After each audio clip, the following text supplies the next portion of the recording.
Яг одоо миний хажууд Монгол 10,000 орчим тэрэгцэр үнгүй тараас эрхэм зогсож байна. Сайн байцгаана уу? Намайг ойд өгөө. Тэрээр амьдралынхаа туршид эрүүл мэндийн байдлаас болж бараг 15 агуулганд орсны талаас илүү нь Оросын холбооны улсад тэр дундаа Санкт-Петербург хотын төр нэрийн нэрмжид эрдэм шинжилгээний үрээлэнд хийгдэж байна. Ойд хамгийн анх 5 настайд энэхүү эрдэм шинжилгээний үрээлэнд ирж 11 нас хүртэл энэхүү хүрээлэгээс гаралгүйгээр тэндээ амьдарч, эмчлүүлж, бас суралцдаг байж байна.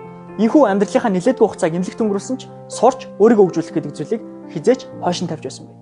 Хуучнаар зөвлөлт холбоот улсад судалгааны үрээлэнд байхдаа ч цагийг хий дэмий өнгөрүүлэхгүйгээр Орос хэл сурч, бас ном уншиж цаг хугацаагаа өнгөрөөдөг гэж.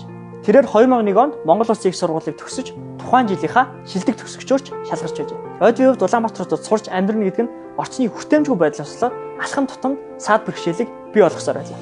Гэвч таяга талаад хичээлдээ явах замыг сонгож хамгийн анх сансрын түнэлийн гарцаар ганцаараа гарч сурснаар их хотод бидээн амьдарч эхэлсэн байна. Түүний боловсрол зөвхөн Монгол Улсын их сургуулиар тогтсонгүй Америк нэгдсэн улсуудад Швейцарт ч мөн суралцаад амжижээ. Энэхүү эзэмсэн боловсролоо хүртээмжийн тухай мэдлэг ойлголтыг түгээхэд ашиглаж тогтмол сургалт судалгаануудыг хийсээр иржээ. Хамгийн сонирхолтой нь 17 настайгаас 30 нас хүртэл нийт 13 жилийн хугацаанд Америк нэгдсэн улсаас жилд бүр 2 контейнер тэрэгцэр болоод туслах хэрэгслүүдийг оруулж ирдэг байж. Түүгээс зөксөхгүй нийт 10,000 тэрэгцэр болоод туслах хэрэгслийг хүмүүст үнгүй тарааж байна. Гэвч тэрээр ийхүү тэрэгцэр тараах нь өөрөө урт хугацааны шийдэл биш юм байна гэдгийг ухаарч 2013 онд Rectus нэртэй туслах хэрэгслийн дэлгүүрээ байгуулжээ. Цаашлаад 2021 онд хүмүүст хүртээмж гэж яг юу байдгийг бодитоор нь харуулахын тулд 2 настайгаас 80 нас хүртэл ямар ч хүн саадгүй зорчих, саадгүй орж гарах боломжтой лаборатори хүртээмжтэй хаваасыг барьжээ.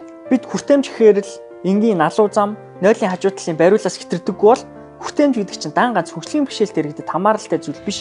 Харин таны хүүхэд өндөр настай аав ээж тэр байтугай та өөрөө ч хөвших үедээ хэн нэгнээр асруулахгүйгээр амьдрах тэр боломжоор хангахыг хилдэг юм байна гэдгийг түүний байшин нийгэм харуулж чаджээ. Бид бүгд гэр гэдгийг зөвхөн жижигхэн зүйл гэж ойлгож болохгүй. Бидний амьдарч байгаа хот бол бидний бас нэг томоохон гэр юм байна. Энэ гэртээ хүссэн газраа хүссэн зүйлдээ дуртай чөлөөтэй байдлаар хүрч чадж байна. Энийг та өөрөөсөө асуугаад үзтээ. Энэ бидний хувьд яг гэр шиг мэн дулаахан хүртээмжтэй хүн болгонд орж гарах саадгүй байж чадж байна. Энэ бас бидний асуух ёстой нэг асуулт байна.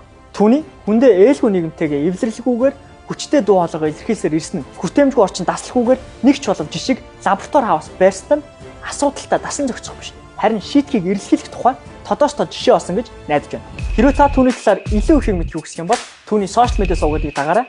Мөн бидний түгээдэг түүхүүд танд таалагддаг бол Норгийг дагаарай. Norg Stories 3 дугаар үйлрэл эхний дугаараа.